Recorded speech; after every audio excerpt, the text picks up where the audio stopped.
Capítulo 2. Aplicación de la técnica analítica al estudio de las instancias psíquicas. La técnica hipnótica del periodo preanalítico. El yo en la técnica hipnótica, búsqueda de los contenidos del inconsciente. El yo como factor perturbador, la asociación libre. Papel negativo del yo en el comienzo de asociación libre. El acotamiento absoluto de la regla analítica fundamental. Rebelión del yo contra la imposición de pasividad, las resistencias. Observación de las defensas del yo. Desinterés de los elementos inconscientes del yo por hacerse consciente. El psicoanalista y el análisis del yo. La tarea de reconocimiento del mecanismo defensivo y de frustración de yo actuado por la defensa. El psicoanálisis como un ir y venir observacional del ello al yo. Sus técnicas restantes, la interpretación de los sueños, el estado psíquico durante el sueño y durante el análisis, la interpretación de los sueños y la exploración del ello, del yo y de sus defensas, la interpretación de los símbolos, la interpretación abreviada por la traducción de los símbolos, actos fallidos, laxos y olvidos, su significación, la transferencia, su importancia. Definición, clasificación. A. Transferencia de tendencias libidinales, amor, odio, celos, angustia, antiguas. B. Transferencia de las actividades defensivas, maniobras de camuflaje o de burla, racionalizaciones, engaños voluntarios. C. Actualización en la transferencia, su valor para el conocimiento del paciente, su escaso beneficio terapéutico, dificultad de manejo. Análisis del yo y análisis del ello, el análisis y los elementos inconscientes del yo, del ello y del superyo. Las analistas y el análisis del yo. Unilateralidad de los diversos métodos, imparcial combinación de las formas de investigación. El peligro de la unilateralidad, su ilustración por el análisis infantil. Hasta aquí hemos estudiado las condiciones en que debe realizarse la observación psicoanalítica de los procesos anímicos. Haremos una confrontación entre la técnica analítica y la forma en que ésta ha debido desarrollarse y definirse, ajustándose a dichas condiciones, la técnica hipnótica del periodo preanalítico. En la técnica hipnótica del periodo preanalítico ya no desempeñaba papel alguno, se proponía comprender los contenidos del inconsciente y solo consideraba al yo como un factor perturbador. Sabíase ya entonces que con ayuda de la hipnosis era factible eliminar o vencer el yo del paciente. Lo novedoso del procedimiento descrito en los estudios sobre la histeria radicaba en que el médico podía aprovechar esta eliminación del yo para introducir en el inconsciente del paciente en el silo de la actualidad hasta ese momento bloqueado por aquel. De esta manera el descubrimiento del inconsciente constituía el objeto buscado, el yo, el obstáculo y la hipnosis, el medio para alejamiento temporal de este último. Durante la hipnosis, el médico facilita la entrada del yo, del material inconsciente reprimido, y la imposición a la conciencia de este material reprimido brinda la solución del síntoma. Mas el propio yo queda excluido del proceso terapéutico y únicamente soporta al intruso, en tanto el médico que ha ejecutado la hipnosis conserva su influencia. Luego se revela, surgiendo un nuevo conflicto de defensa, una lucha contra el material del ello que le ha sido impuesto y que desbarata el éxito terapéutico penosamente obtenido. Así, el mayor triunfo de la técnica hipnótica, la eliminación completa durante la exploración, transfórmase en factor dañoso de la perturbación del éxito y conduce a decepciones en el tratamiento. La asociación libre. En la asociación libre, que más tarde sustituyó la hipnosis como recurso de exploración, el papel del yo es el principio igualmente negativo. Se renuncia, es cierto, al empleo de la fuerza para su eliminación. En su lugar exígese al yo del paciente que se elimine por sí mismo. El analizado debe anular toda crítica a las ideas que se le ocurran y descuidar la necesidad habitual de una conexión lógica entre las mismas. Por así expresarnos, se le pedirá al yo que calle, y bajo promesa de que en su acceso a la conciencia sus derivados no encontrarán los obstáculos acostumbrados, se invitará a hablar de ello. Naturalmente, no se prometerá a estos derivados del ello que al aflorar al yo lograrán algún objetivo instintivo. La concesión solo es válida para transformar los contenidos en representaciones verbales, mas no para actuar a través del aparato motor, intención que mueve a tales contenidos al emerger a la conciencia. De antemano, la motricidad estará excluida o paralizada por las severas regias de la técnica analítica. De este juego a que se somete al impulso instintivo por una parte, la invitación a que exprese y por otra una constante y simultánea negativa a que se satisfaga, nace una de las numerosas dificultades en el manejo de la técnica analítica. Aún en el presente, muchos psicoanalistas recién iniciados creen que deben conseguir que sus pacientes expresen fiel e incesantemente sus asociaciones, sin modificación ni inhibición, que han de obedecer de un modo absoluto a la regla analítica fundamental. Mas esta situación ideal no aportaría progreso alguno y reconduciría a la situación hipnótica superada en la que unilateralmente el médico recordaba su interés sobre el ello. Por fortuna, para el análisis, semejante obediencia del sujeto es prácticamente imposible. Esta regla analítica fundamental solo se acata hasta cierto punto. El yo permanece silencioso un tiempo y los derivados del ello aprovechan este proceso para irrumpir en la conciencia. El analista se apresura a tomar conocimiento de sus expresiones. Luego el yo se agita de nuevo, rebélase contra la impuesta actitud de tolerancia pasiva y se inmiscuye con cualquiera de sus habituales medidas de defensa, perturbando el curso de las asociaciones. El enfermo transgrede la regla analítica fundamental o, según acostumbramos a decir, hace resistencias. Esto significa que el avance del ello hacia el yo ha seguido un contraataque del yo en dirección inversa. Por consiguiente, la ascensión del observador, enderezada a las asociaciones, desplázase hacia las resistencias del contenido del yo, del ello, a la actividad del yo. El analista tiene ahora oportunidad de ver actuar una de las difícilmente visibles médicas defensivas del yo contra el ello, anteriormente descritas, y debe hacerla objeto de su exploración. Entonces comprueba que con el trueque de objetivos súbitamente se ha modificado la situación analítica. Durante el análisis del ello, el espontáneo surgimiento de los derivados inconscientes secundaba al analista en su tarea. El trabajo del análisis y las tendencias del material debían analizarse orientándose hacia un mismo fin. En cambio, durante el análisis de las actividades defensivas del yo es lógicamente inútil hablar de tal similitud de fines. Los elementos inconscientes del yo no tienen inclinación ni ventaja alguna en hacerse conscientes. De ahí que cada parte del análisis del yo resulte mucho más insatisfactoria que el análisis del ello. El análisis procede con rodeos. No es factible seguir directamente la actividad del yo sin reconstruirla a partir de sus electos sobre las asociaciones del paciente.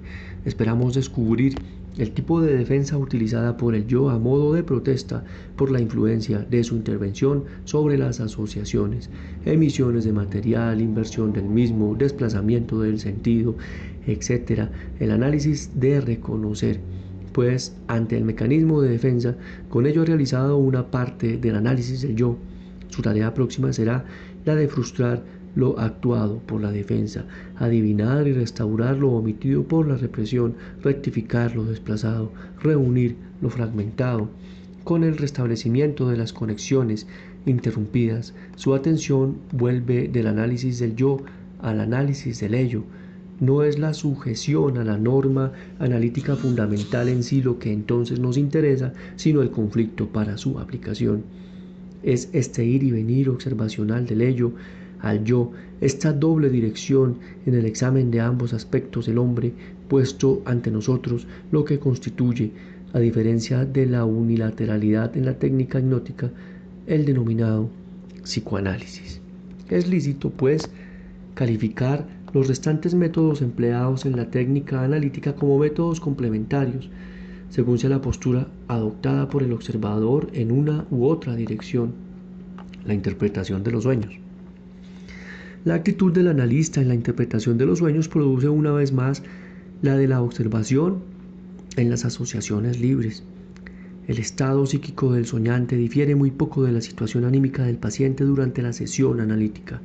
La restricción de las funciones del yo que, respetando la regla analítica fundamental, voluntariamente debe realizar el paciente, establecerse en forma automática por el estado onírico durante el sueño, la posición de reposo sobre el sofá analítico que le impide al enfermo satisfacer activamente sus deseos instintivos, hállese sustituida por la actitud fisiológica del reposar en motilidad. Y los efectos de la censura, la transposición de los contenidos latentes del sueño en manifiestos, con las deformaciones, condensaciones, desplazamientos, inversiones y omisiones que involucra, corresponden a las deformaciones que sufren las asociaciones bajo la presión de la resistencia. La interpretación de los sueños sirve, pues, a la exploración del ello, en tanto que logra extraer los pensamientos latentes del sueño, contenido del ello, y a la exploración de las instancias del yo y sus actividades de defensa, en tanto reconstruye las medidas del sensor por sus efectos sobre el pensamiento del sueño. La interpretación de los símbolos. Desde luego, el conocimiento de los símbolos oníricos, elementos complementarios de su interpretación, suministra una gran ayuda en la exploración del ello. Los símbolos son relaciones constantes y universalmente válidos entre determinados contenidos del ello y particulares representaciones conscientes de palabras o cosas. El conocimiento de dichas vinculaciones nos faculta para extraer conclusiones precisas acerca de las manifestaciones conscientes de lo inconsciente, sin necesidad de deshacer previa y penosamente toda una medida defensiva del yo. La técnica de la traducción del símbolo nos permite, pues, alcanzar la interpretación por un camino abreviado, o mejor dicho, saltar desde los estratos más elevados de la conciencia a los más inferiores del inconsciente, ahorrando el pasaje a través de los intermedios, constituidos por antiguas actividades del yo, que en su tiempo acaso obligaron a determinados contenidos del ello a asumir una forma específica del yo. A objeto de lograr la comprensión del ello, el conocimiento del lenguaje, de los símbolos, tiene idéntico valor al que en las matemáticas asignase a las formas aplicadas en la resolución de problemas típicos. Se les puede emplear con ventaja. No importa que se ignore el camino que originalmente condujo a otorgarle su significación actual, pues aunque no contribuyan a nuestra comprensión de las matemáticas, igualmente nos ayudan a la solución de problemas. De igual manera, sin profundizar realmente en la comprensión psicológica del individuo que se tiene en tratamiento, la traducción de los símbolos nos descubre los contenidos del ello. Actos fallidos. Mediante las interrupciones del ello, que designamos actos fallidos, de vez en cuando es deseable lograr un rápido atisbo en el inconsciente. Tales irrupciones no se constriñen exclusivamente a la situación analítica, pueden darse en cualquier momento en que por cualquier circunstancia la vigilancia del yo resulta disminuida, desviada, y cuando por cualquier motivo un impulso inconsciente recibe un inopiado refuerzos.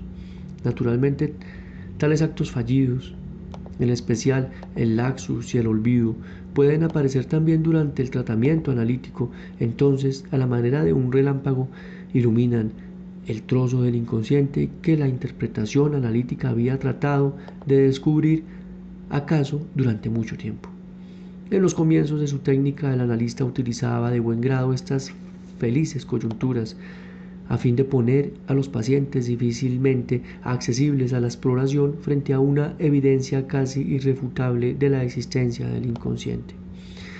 Los analistas alegrábanse a sí mismos de poder demostrar con ejemplos de fácil comprensión diversos mecanismos, desplazamiento, condensación, omisión, etc., pero cotejada con la importancia de aquellas irrupciones del ello que voluntariamente se ponen al servicio de nuestra tarea analítica, la significación de tales incidentes casuales es de ordinario mínima. La transferencia. La misma distinción teórica establecida entre la observación del ello y la del yo aplícase a la interpretación de la transferencia, que acaso constituye el instrumento analítico más importante y decisivo. Llamamos transferencia a todos aquellos impulsos experimentados por el paciente en relación con el analista que no depende de la situación analítica actual, sino que remonta a su origen, a tempranas vinculaciones con el objeto, reavivadas durante el análisis bajo la influencia del impulso repetitivo. Por lo mismo que estos impulsos son recurrencias y no creaciones nuevas, la transferencia adquiere incomparable valor en la investigación de las pretéritas experiencias efectivas del paciente, pudiendo clasificarse conforme a su manifestación y según el grado de complejidad en varios tipos. A. Transferencia de impulsos libidinales. El primer tipo es sumamente sencillo. Las relaciones con el analista se ven perturbadas por violentos sentimientos experimentados por el paciente: amor, odio, celos, angustia no justificados por ningún hecho vinculado con la actual situación analítica. El propio paciente se defiende de estos sentimientos sintiéndose avergonzado y humillado por tales manifestaciones independientes de su voluntad. A menudo, y solo insistiendo en la observancia de la regla analítica fundamental, consíguese tornar conscientes estos contenidos. La investigación analítica señala estos sentimientos como irrupciones. Así ello se originan en antiguas constelaciones inconscientes, tales como el complejo de Edipo y el de castración, y si sacándolas de la situación analítica devienen comprensibles y justificadas, las transportamos e insertamos en alguna de las precitadas situaciones afectivas infantiles. La referencia a estos sentimientos a su primitivo, antiguo origen nos permite llenar un vacío amnésico en el pasado del paciente y nos procura un nuevo conocimiento de su vida instintiva y afectiva infantil. Él mismo percibe los impulsos afectivos como cuerpos extraños. El retorno del impulso afectivo a su lugar en el pasado lo libera en el presente de su carácter extraño ante el yo, capacitándolo así para adelantar el trabajo analítico. La interpretación de este primer tipo de transferencia sirve exclusivamente a los fines de la observación del ello. B. Transferencia de la defensa. No acontece lo mismo con este segundo tipo de transferencia. El impulso receptivo que domina al paciente durante la situación analítica extiéndese no solo a los viejos impulsos del ello, sino concomitantemente a las antiguas medidas de defensa contra el instinto. Por lo tanto, el paciente no solo transfiere los no deformados impulsos infantiles del ello, que al penetrar en la conciencia se ven secundariamente sujetos a una censura del yo adulto, asimismo transfiere los impulsos del ello en todos aquellos modos de deformación que ya se habían adquirido en la vida infantil. En casos extremos, puede suceder que el impulso instintivo mismo no entra nunca en la transferencia y que únicamente lo haga la defensa específica adoptada por el yo contra una señalada actitud libidinal positiva o negativa. Verbigracia, la reacción de huida ante el peligro de una fijación amorosa positiva en la homosexualidad latente femenina, o la actitud de sumisión femenina masoquista descrita por Wilhelm Reich en pacientes masculinos cuyas relaciones con el padre habíanse caracterizado por una acentuada agresividad. En mi entender, si a estas reacciones defensivas que se manifiestan en la transferencia las calificamos como maniobras de camuflaje o de burla, o como cualquier otra suerte de engaño voluntario para con el analista, se incurre en injusticia con el paciente y ciertamente muy arduo no sería persuadirlo insistiendo en la regla analítica fundamental, presionándolo para que sea sincero, para que exprese el impulso del ello oculto bajo la forma de defensa manifestada en la transferencia. El paciente es sincero ya al expresar su impulso o afecto en la única forma que le es posible, deformado por la defensa. Creo que en tal caso el analista no debe omitir todos los grados intermedios de la transformación del instinto y que a fin de introducirlo en la conciencia del analizado se impondrá la tarea de alcanzar a toda costa el primitivo impulso instintivo contra el cual El yo ha erigido su defensa. En lugar de orientar la atención analítica hacia el instinto, el método más apropiado consiste aquí en estudiar previamente el mecanismo de defensa específico contra el instinto.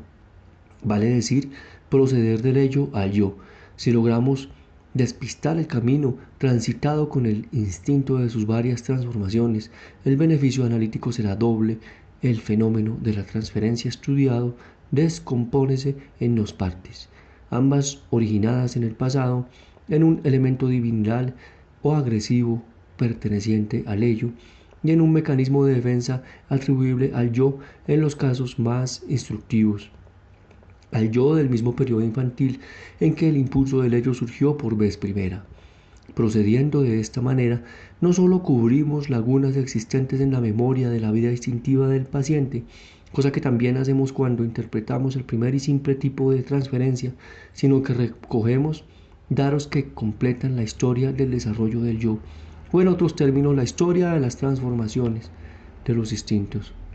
La interpretación del segundo tipo de transferencia es más fructífera que la del primero, pero ocasiona la mayoría de las dificultades técnicas entre el analista y el paciente.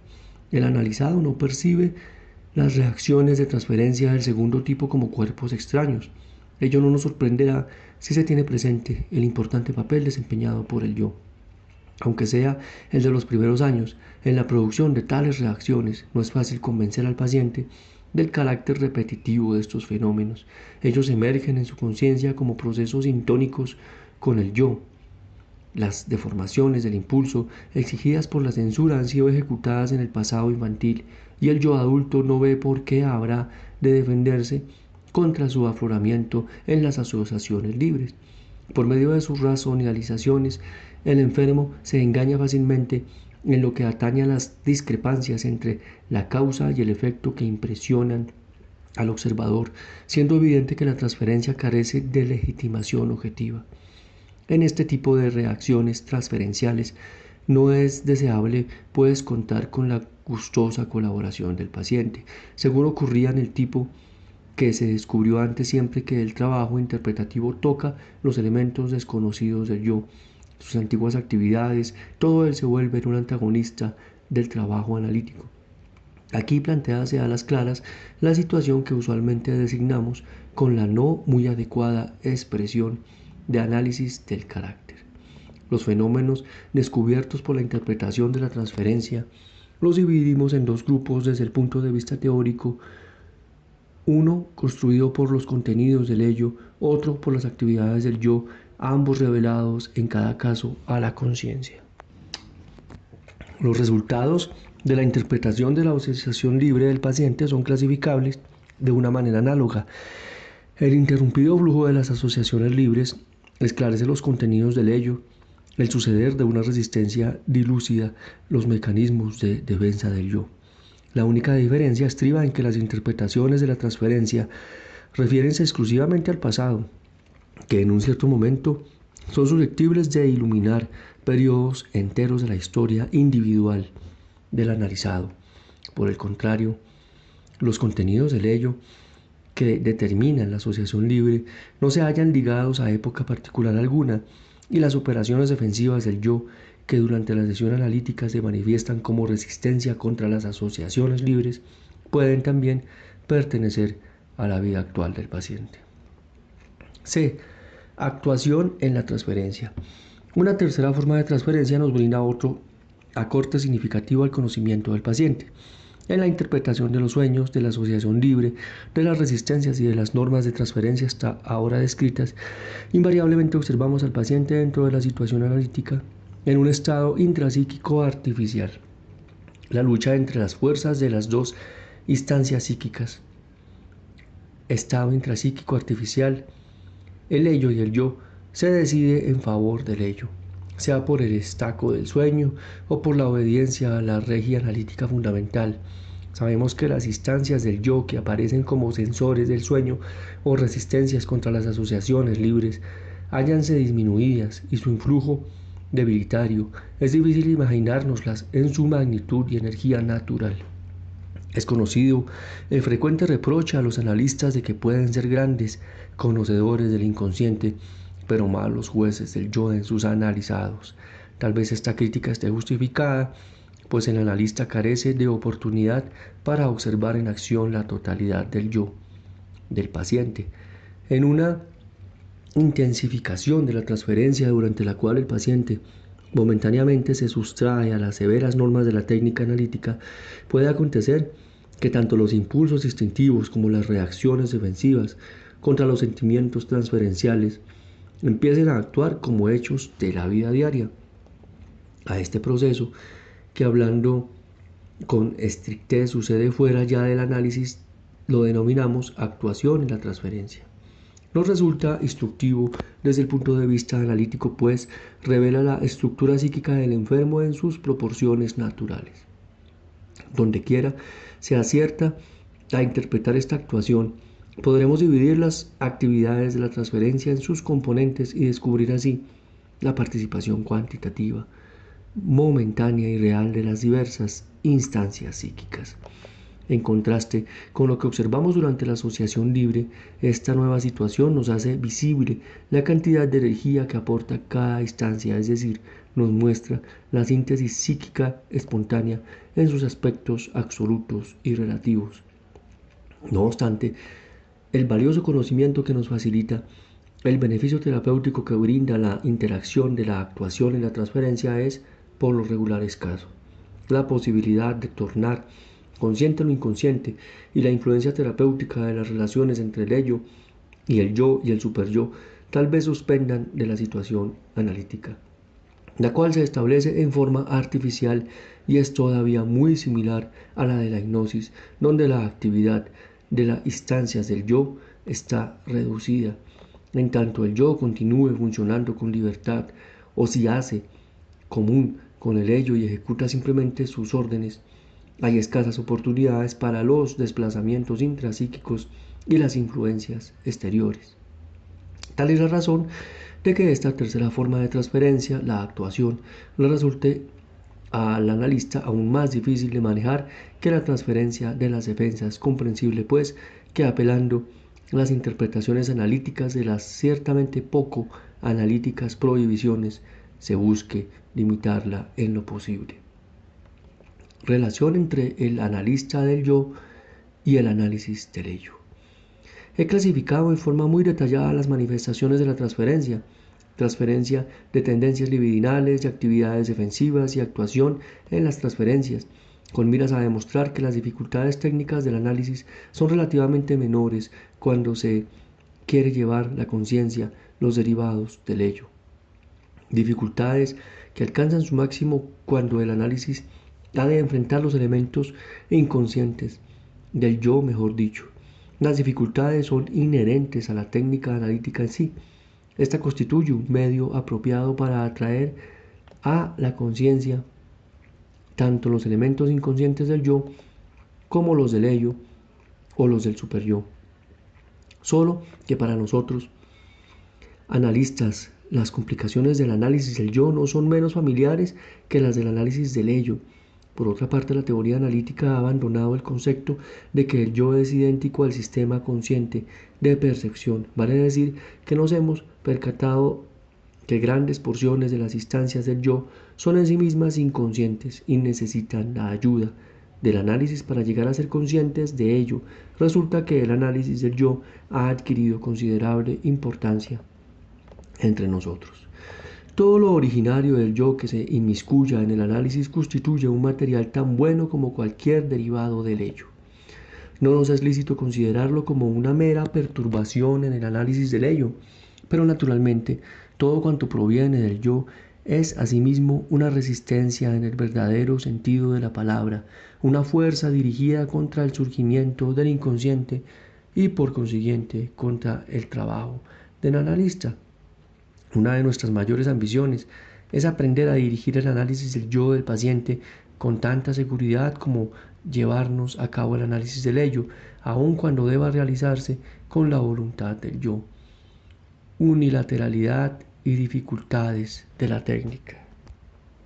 De lo de arriba señalado, deducimos que el estudio de las asociaciones libres, de los contenidos latentes del sueño, de la traducción de los símbolos y de los contenidos de las transferencias, fantaseada o actuante, contribuye a la exploración del ello. Pero el análisis es unilateral. Del mismo modo, resulta unilateral para la investigación de las actividades desconocidas del yo y del superyo, el estudio de las resistencias, del trabajo, de la censura onírica y de los diversos tipos transferenciales de defensa relacionados con las fantasías y los impulsos instintivos. Si nos entramos en el hecho de que únicamente la imparcial combinación de ambas formas de investigación podrá ofrecernos un cuadro completo de la situación interna del analizado, habremos de deducir que toda preferencia con uno u otro de los recursos de exploración analítica en detrimento del resto solo puede darnos un aspecto desfigurado, irreal o por lo menos incompleto de la personalidad psíquica. Una técnica que, por ejemplo, se limite a la exclusiva interpretación de los símbolos arriesgaría a descubrir también harto exclusivamente los contenidos del ello. Es fácil que quien pudiera así inclinarse descuidaría o menospreciaría los elementos inconscientes de las instancias del yo, susceptibles de llegar a ser conscientes solo mediante los otros recursos que el análisis pone en nuestras manos. Podría interesarse legitimar esta técnica afirmando que si se elude la vía directa del yo, es deseable alcanzar directamente la vida instintiva reprimida. Sus resultados, empero, serían incompletos. Únicamente el análisis de las operaciones defensivas inconscientes del yo permítenos reconstruir el conjunto de transformaciones por el instinto. Sin tal conocimiento, nos es factible, es cierto, penetrar mucho en los contenidos de los deseos instintivos reprimidos y en las fantasías, más poco o nada en lo que respecta a sus vicisitudes y a los diferentes caminos seguidos en la integración de la estructura de la personalidad. Una técnica que llevará demasiado lejos a la otra dirección, instalada en el primer plano, el análisis de las resistencias exclusivamente, adolecería de sus resultados de tantas lagunas como la opuesta. Semejante método nos reportaría un cuadro acabado de la estructura del yo del analizado, pero nos veríamos forzados a renunciar a un profundo y total análisis del hecho. Similares serían los resultados de una técnica que se apoyara excesivamente en la transferencia. Es indudable que los pacientes en situación de intensa transferencia, favorable a tal ensayo técnico, produce abundante material perteneciente a los estados más profundos del ello. Pero al hacerlo así, tienden a transgredir la situación analítica. Su yo no permanece ajeno a la situación transferencia, no queda atenuado, debilitado ni reducido al papel de un observador objetivo y pasivo de los hechos. Por el contrario, se ve inundado por los efectos y arrastrado a la acción. Aunque esté dominado por el impulso repetitivo, comportándose como un yo totalmente infantil, no dejará de actuar en lugar de analizar.